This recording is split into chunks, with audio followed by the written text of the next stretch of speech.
All right, good evening, everyone. Today we're joined by the Director of the Bureau of Communications, Barbara Pierce. And I'll let Barbara, you can introduce your team. I also want to acknowledge that Councilmember Gruber and Councilmember Smith are joined today. And then we have other council members that could not make it, but will be reviewing this at a future date. So with that, I'll turn it over to you, Barbara. You can introduce your team and then we can go forward. Thanks, President Melendez. We are here just to give Council an overview of the permitting process that the team goes through for special events.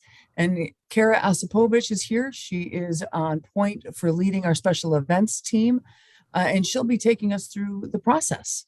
And of course, open for questions from council members as we go. It's very much a high-level overview, and we can dig as deep as you'd like. So Kara, thanks so much for leading this conversation. Sure. Thanks everyone for having us. Like Barbara said, we think this is a timely discussion. This is the time of year when almost every event is contacting the city and starting to plan for the current calendar year. So we are in initial discussions with almost every festival, run, walk, concert, anything that happens, parade, it's getting planned now.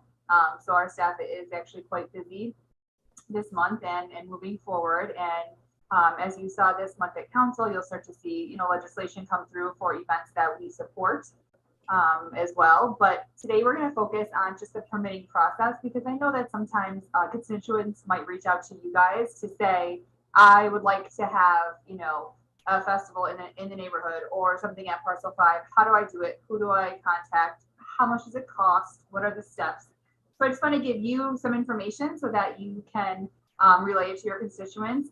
But also please know that the number one easiest thing to do is just forward over the email to me and get them connected to me. And I'm happy to get me and my staff people to sit with them, to Zoom with them. That's how it always begins. So there are 3 of us here who are full-time special event staff members. It's me, my colleagues, Joe Alessi and Carly Farino.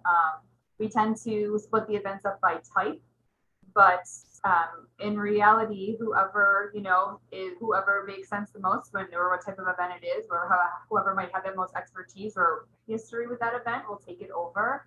But we kind of like to think of ourselves as event consultants, because we are truly here to help anybody, whether it's a very experienced promoter or a volunteer in a neighborhood, execute an event. And as James knows from being in this seat a long time, we really rarely ever say no, which we pride ourselves on. We want to help people execute whatever vision they may have. And sometimes we will absolutely encourage people to do something that's easier on them, more cost effective for them.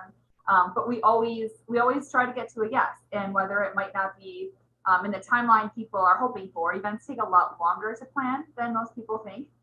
But we truly always strive to get to a yes if it's something that makes sense and that the group really wants to do and can financially do. And if we can help, we will do that as well, as you guys know.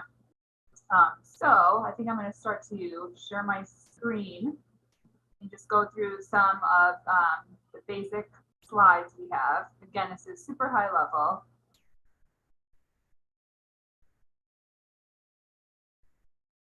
You guys see this now? Yes. All right. So this office administers a special event permit. It's available at this URL right here, cityofrochester.gov/event permit. It is essentially a packet of information, and there's a few different types of events, but they all use the same packet except for the block party. That's a much simpler, smaller application. That can be done, by just a resident on the street, but everything else uses the same application. The fees differ by type, as you can see. And this office in a normal year, in a non-COVID year, can issue about 500 permits annually. So that's absolutely a lot of things through our door. And I truly like to look at it as a representation of just the civic vitality that's happening here in Rochester. I think that says a lot about a city our size. That there's so much to do, and so many of these are truly organic, coming in from the community, started from the community. They are not created, by the city, by the administration and pushed out, but they truly are things that happen and that are started externally. And those folks come here to get the permits they need to pull it off. So I wanted to mention too that this whole category, of events like protests, rallies, demonstrations, those are things that have been, and obviously on the top of our mind in the past couple of years. Those First Amendment related events do not require a permit from this office. However, communicating the details with the organizers is extremely helpful for everybody involved. And I will say that most organizers in the ones that are very, like established advocacy groups, they will call me or email me and give me a heads up and say, we're going to march from, MLK to City Hall on this date at this time. And it's super helpful because quite honestly, there have been times where they run into, a picnic at the park or something like that. And so for just plain double booking reasons, I want to be able to let them know if something else is happening where they plan to gather. And also for those folks that are doing a moving demonstration or a march, it's very helpful to let the police know for traffic reasons, especially if it's around lunch hour or if it's rush hour. I always let organizers know that for everyone's safety as an organizer, especially if you're promoting this on social media and you expect thousands of people, like it's very helpful to let us know. So I encourage you guys, if you ever, if you think that you want to connect us with an organizer for any of those reasons, I'm happy to go through those steps. There's obviously, they do not have to fill out forms. They don't have to pay any fees. It's really just more of an FYI so that we can get the basic details and make sure that everything goes as smoothly as possible for those First Amendment related events. In addition to getting a special event permit, many events also require a separate parks use permit which is currently operated out of DRHS. Or if it's a county park, they have to go to the county and pull a permit to use the park. So that's sort of the first entry. They reserve the space and then they come to special events to actually plan the event and get all the support they need for the actual festival or concert or whatever it may be. If anyone has any questions, just shout. I can't see everybody. Sarah, just one question. Sure. Like on that slide, just in terms of the breakdown, I don't expect you to have the answer to this now, but could you give us a sense of maybe after the meeting, how many festivals come in versus parades versus block parties, just so we know what that looks like? I sure can. And I'll reach back a few years so it's a more normal sample of a regular year for you. Thank you. Sure. We had a question about processing time early on, I think when Barbara was meeting with you guys, and that's a loaded question, but it's not as simple as, an online system where we get everything and then we have, 5 or 6 days to turn it around. Our permit, issuing the actual permit is the very last thing we do. And it usually happens even the week or two before the event itself, because it takes that many months to get all of the elements in line. And that includes a lot of supporting documentation that these events have to provide the city. So that's general liability insurance, it's site plans, it's route maps if it's a walk or a race. And a lot of times insurance companies, especially lately, they aren't giving people their insurance certificates until much closer to the event date, which holds up the permit, because that's obviously one item that we want to make sure as a city that we have from events before we're giving them that permit. We want to make sure that they're protected and we're protected and everything's going to go off as planned. So the actual issuing of the permit doesn't usually happen for a few months. And that turnaround time is usually 4 months for a festival, 3 months for a race or a walk, and a block party, much simpler. We don't require insurance for a block party or anything. So we can process those much faster within 30 days usually. What else? Oh, the other thing that would absolutely take longer or cause it to be longer is if they're serving alcohol. That is a whole other mini part of our application. If you're serving alcohol, you have to provide us with DRAM or liquor liability insurance. And the SLA has gotten much more strict in the past year or two with allowing alcohol to be served at events. They used to just require a signed letter from the director of communications.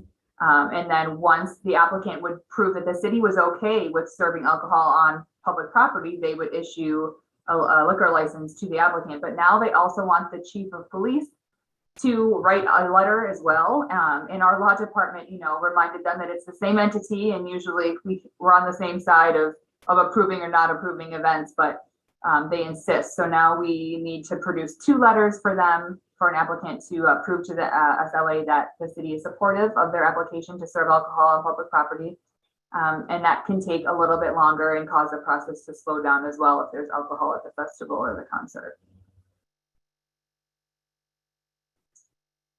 So the special events staff in City Hall is small, but we're actually part of a much larger interdepartmental team who makes events happen. And we could not have events without these other staff people in the other departments. And while they sit in other buildings and they're, budgeted in other departments, there's truly an interdepartmental team that produces events in the city. And that includes dedicated staff at RPD, a lieutenant and an officer, a captain at RFD, and then DES supports us with equipment delivery. And Karen St. Aubin is our main contact at DES, and her staff does all of the delivery and the pickup. And they, make everything, they're the boots on the ground truly in getting things set up and making things happen. So once we receive an application for an event, we in City Hall process it, collect all the information, make sure that we have what we need, and then we package it up and we send it to our partners in these other departments. And they're all reviewing it from their own lens. Obviously, RPD is looking at it from a public safety perspective and a street closure perspective. If there is a street closure required, RPD usually kind of takes over at that point and reaches directly out to the event planner themselves, and they talk about how many posts are needed, what the costs are, and then they draw up their own contract and send it to the event directly, and the event signs a contract for police services and usually prepays that item before the event happens, or at least puts a deposit down. And that's how, so they take care of their own billing directly. RFD does the same. They have to send a fire safety officer. They will communicate with the event, send them an estimate, and the event will pay RFD directly. And then DES will bill an event directly after the fact. So after the event happens, I'll send them a bill and say, here's how much the equipment was.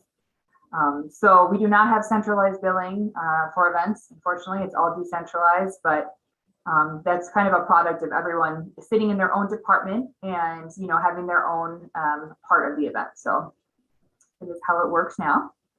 I do want to make a note, though, to say that Kara's team, with all of this interdepartmental coordination, and it's not only interdepartmental, it's also, I'm sure, as we engage with county, as we engage with convention center folks and others, we try to make it streamlined for the residents and those who are applying. It's really important to us that we make this as efficient and I don't want to say fun, but they're planning an event. They're planning something that I think they're looking forward to doing. So we would really like this to be less red tape and more customer service oriented. So that's an important aspect of the team, and Kara's team's connection to all of these different departments and all of our partners really makes it efficient for those coming for permits. Yeah, I'll mention too, we normally do a meeting with the organizer, with all these staff people that I mentioned. So we're having a sit down, and honestly, over the years, a lot of these event organizers are the same folks we see every year. They're just part of our extended team, to be honest. And it's wonderful to see them every year. They have a great relationship with the folks in my office and with the police and the fire, and everyone has Karen St. Aubin on speed dial because they know who to call when they need something on site. So it really is like a little family, even though the folks are from the outside and coming into City Hall. They are very familiar to us, and we have a very great relationship with all especially the major event organizers that we see year after year, for the past 15 years almost. So it is fun, Barbara. That's not the wrong word. So we talked a little bit in the last council cycle about how we support events. We have 2 main ways to support events. We have the SEPA process, which is special event funding application, which, we usually issue the application in the late fall around Thanksgiving, and we get back the application. They were actually all due on the 4th of February. And we review them as part of our budget process, and we sit with the mayor and OMB, and we try to fit things into our budget at that time so it coincides with our whole budgeting process. For events that we can't give direct funding to, we try to give in-kind support to in the form of equipment rentals. So We do not give in-kind support in the form of anything that needs staffing like police or fire, but we could do it in terms of equipment rentals if the event needs toters or dumpsters or barricades, things like that. The show wagon, which is our stage, events love using the show wagon. It saves them a ton of money and renting an actual stage from a production company. And we like bringing the show wagon places too. It's a great way to kind of have the city brand at an event. So we would offer that as well if an event is in need of support, but they might not necessarily fit into the CEPA process. I think that as we shared in the last in our last committee meeting and in the council meeting, we shared how if an event's coming in for the first time, oftentimes we'll provide in kind before we provide cash sponsorship support, specifically, especially for those that we might want to make sure proof of concept and make sure that they're investing on their end as much as we would be investing. I like to tell my kids, I'm not going to work at your homework more than you are. So, we like to make sure that people are really committed to what they're trying to do. And then as they get going and get their feet under them, that's where the special event funding comes into play. And that's I think it's relatively new, Kara. Would you say that given the budget restrictions that we have? Because we've got, every year we get slightly lower budget for special events. Absolutely. And that's, like you said, it's a great way to make sure the event will return and that it was a successful proof of concept.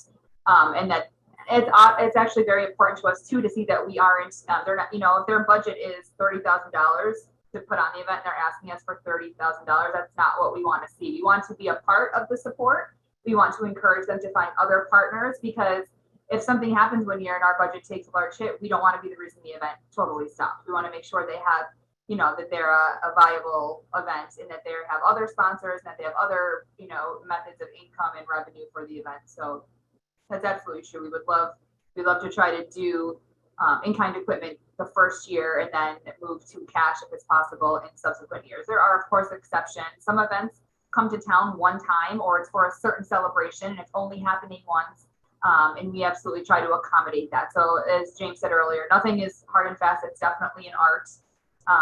But I think everyone realizes that and recognizes that. And when we can be helpful, we absolutely are in every way possible. There are also certain types of events that enter the process sometime that they're always so worthy. And that's what's very hard about this. Every event is worthy, but it might not necessarily be something that fits this type of funding. Like a backpack giveaway, an incredibly worthy event in it, would merit any support. But there are, if we counted them up, there would be 100 of them in August, and we can't possibly support all of them. And this probably isn't the right source of funding for that. Maybe we can find, them a better source of funding, or we can bring them equipment. And so that's what we'll go through, just kind of our whole list of support services, or try to connect them with other departments or funding sources that might be more helpful for them. Right. So it sounds like the funding for these applications is given on a case-by-case basis, but do you have like a dollar amount cap or percentage cap that you would spend on each application that came through? We don't, unfortunately. Everything is truly looked at, like you said,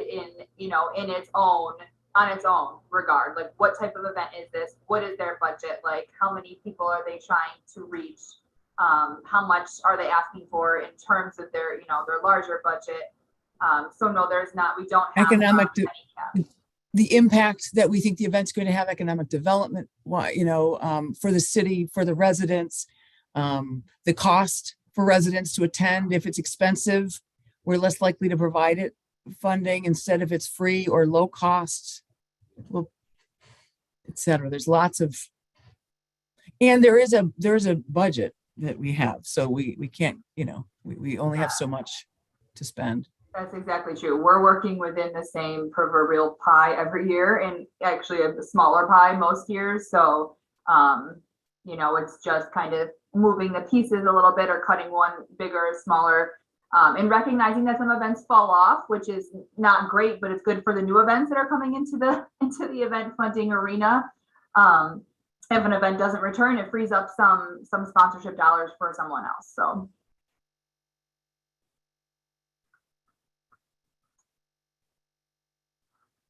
And then I just wanted to quickly go through what we have a distinction between what we call in-house events, which are a very small finite list that you see here. These are events that are city owned, that we created at some point in our, in City Hall history here, and we own them here and we produce them ourselves.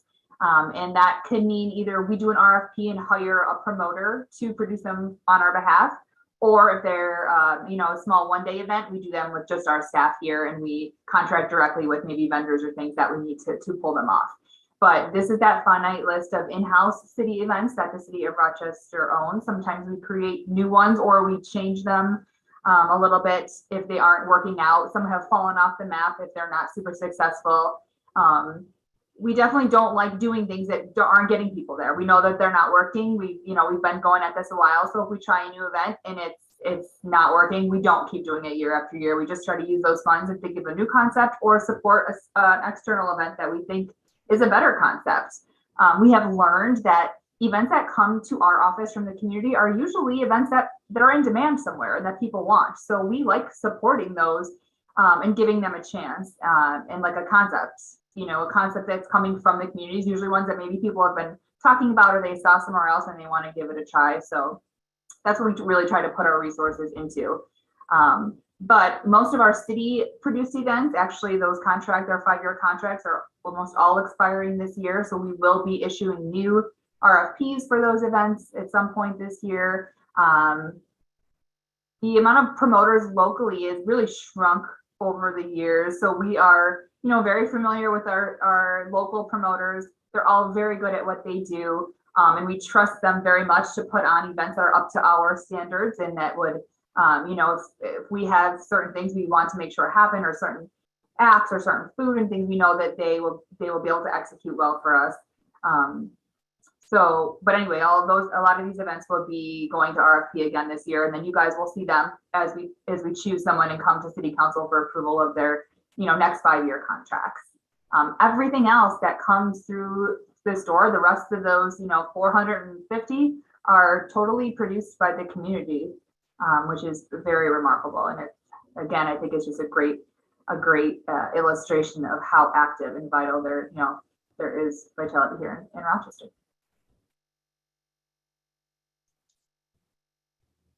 Great, thank you. Sure. I do have some questions pertaining to the customer experience or the resident experience if they were coming in for either a block party or if they want to do a festival in their community. In terms of diversity and having the capability of addressing bilingual needs or someone that may speak another language, what's the ability of the staff to manage those kinds of things? I know in the past we had other staff that recently retired. They were able to interface with the Latinx community, for example, but I just would like to hear what that looks like now and what are the diversity plans in terms of making sure that we're able to serve a wide range of Rochesterians. Kara, could you stop sharing so we can? Oh, yeah, sure. We can always go back to if we have to. Thanks. Yeah, there you go. And then I defer to you for the if you want to answer that, because I didn't answer.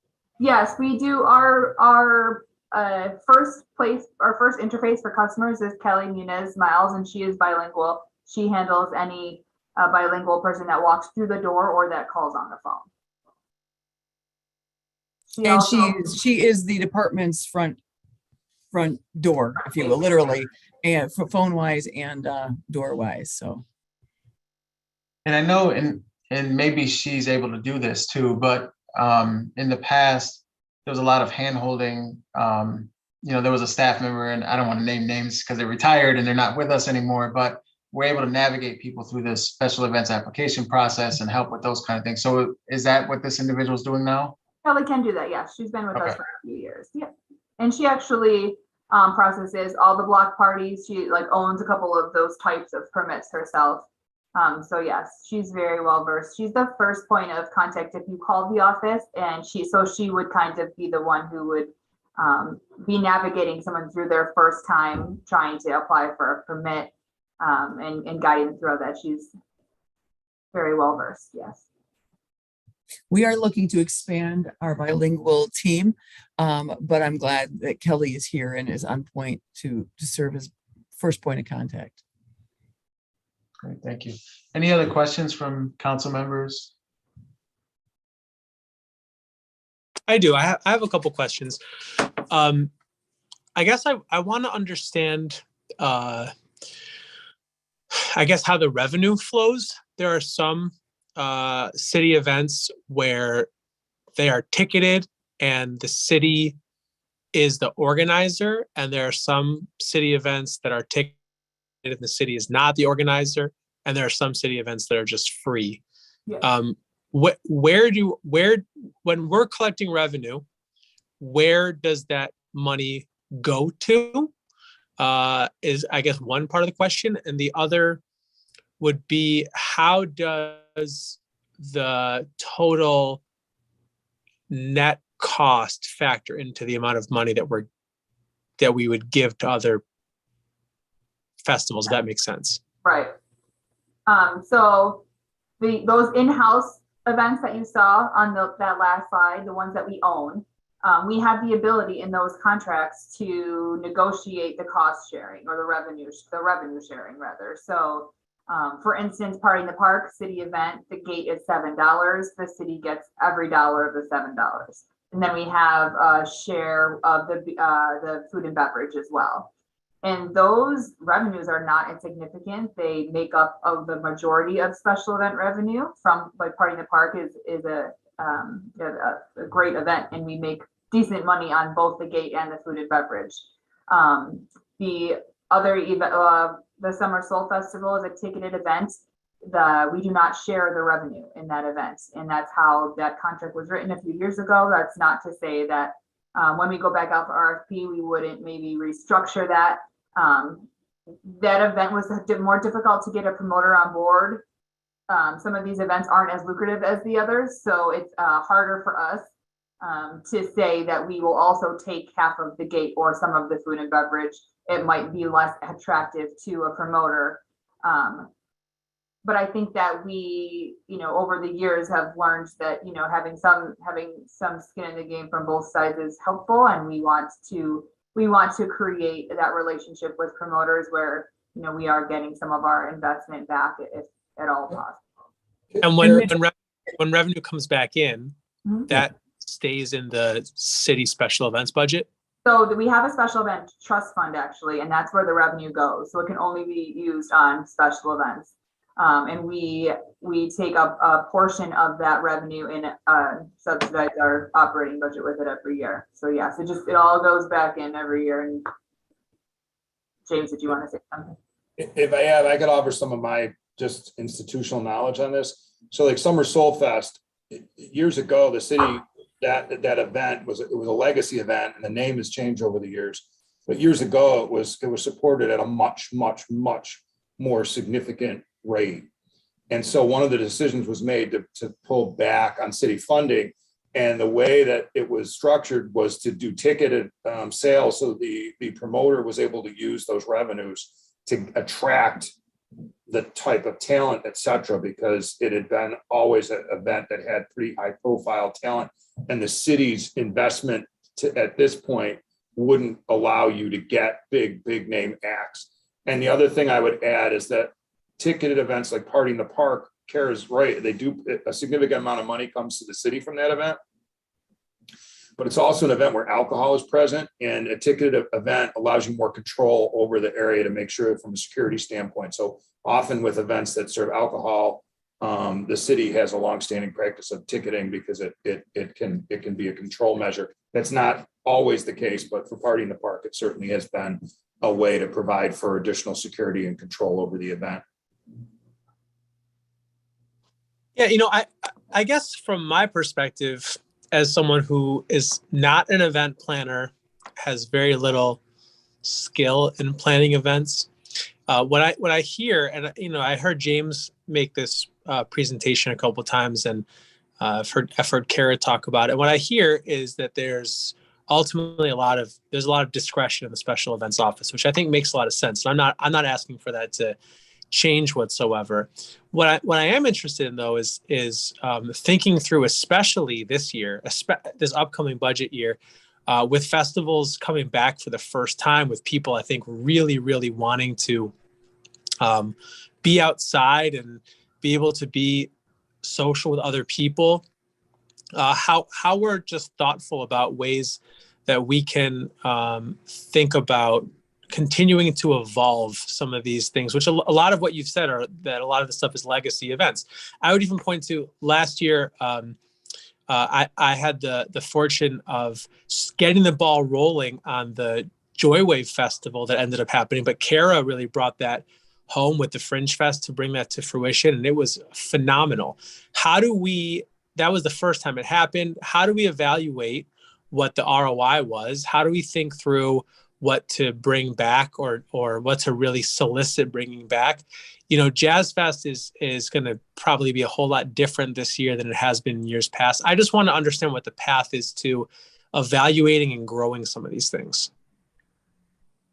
So you're saying, how do we evaluate if we can support more?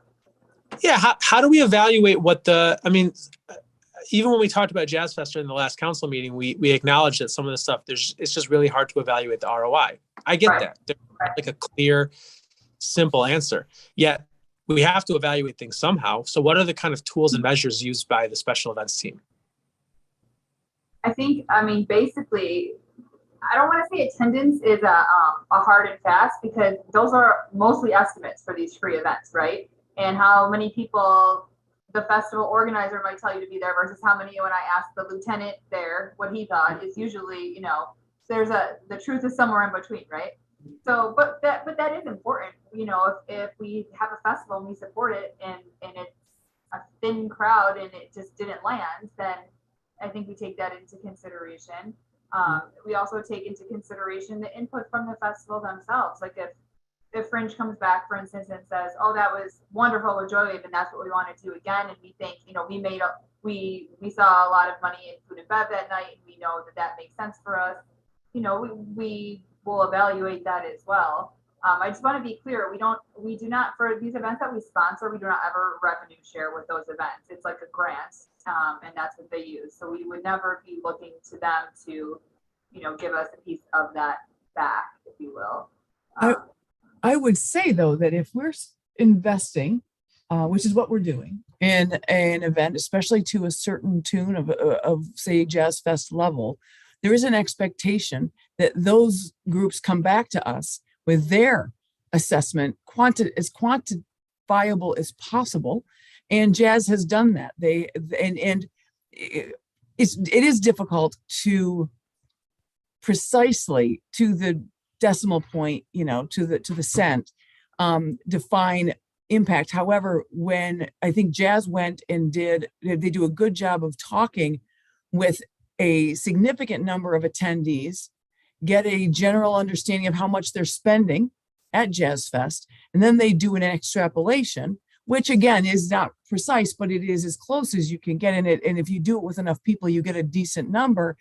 And I think the number they've come back with for economic impact in downtown is over $9 million, at least the last time they did it. So our expectation would be that in these, especially the sponsorship events, that we hold them accountable for bringing back to us their impact. And we'll push a little bit if that impact is sketchily determined. But based on what we're seeing and what I'm seeing in my first year here, I'm seeing some good numbers and some real assessment being done by these organizations. So no red flags have gone off for me, and I'm appreciating the ROI numbers that we're looking at, and that really does help us determine how we would move forward with any event. Thanks. I really appreciate that answer. And sometimes it's for the smaller events, because not everyone's a Jazz or a Fringe Fest. Most of the people on our list are not. They're much smaller neighborhood events, and they might not have, like, for instance, Rock Holiday Village, a big event, but they had the capacity this year, and they do every year. They send out a survey, and they really crush social media for 2 months after to say, please take our survey, please take our survey. And then they have a ton of data to give us back the next year to buffer, the proposal. And the bigger festivals, I think, do a great job of doing that. But some of the smaller ones in their proposals to us for funding will say, at our festival this year, we have 4 food vendors that are from the neighborhood. We have a stage vendor that's from Rochester. They'll tell us more about their vendors and the people they're hiring. And that got a large value to us as well. So it's not always just about the spending at the festival. It's a lot of about who the festival hires. It's commensurate for what it is we're doing. We know the reason for doing the festival, neighborhood reach out and that sort of thing. We would expect different return and different data to gauge those, to judge those, if you will. Any further questions from council members? Saw Councilmember Harris came off mute for a moment. So, anything, Kim, that you have? No, I'm good. This was pretty thorough. Okay. This is Councilmember Harris. I'd like just to add that I've worked with Kara and her team for festivals that I've been the chair of in the past in the 19th Ward, and they're super professional, super helpful. I can't even imagine how many times they've walked me through paperwork because there has been changes. And, she and her team, they're always helpful. And I mean, I wouldn't have been able to do the events that I've done successfully without their support. And they also have resources. So if there's, things that you need, they have like a plethora of resources that they can, put you in touch with. Like, for example, we needed a dumpster. Oh, okay, we got that. We can help you with that, stuff like that. Thank you for that. And I echo that, Councilmember Harris. I think, over the years, Kara, we've had a chance to work together on specific projects in the community, and it's always been helpful to have your office's support in that work. So without any further questions, I just feel like I have to do this. Last budget cycle, I talked a lot about making sure that we have language services in communications. And I know this is about special events and all of that, but I do feel that as we look towards the future and as we think about diversity as a city, that we really need to make sure that we have a language access strategy in communications, and that the staff also starts to reflect some of the communities that are underrepresented in terms of language and being able to communicate out. And so I just implore you, as you look at your staffing models, as you think about budgets of the future, that you also think about communities that don't get access to information that they typically need. And we reflect that in how we look moving forward. Thank you, President Melendez. I will take note of that, and I hear you. All right, with that, thanks everyone. This has been a great informative session, and we'll see you all soon. Thank you guys for the time. Appreciate that. Care, everyone.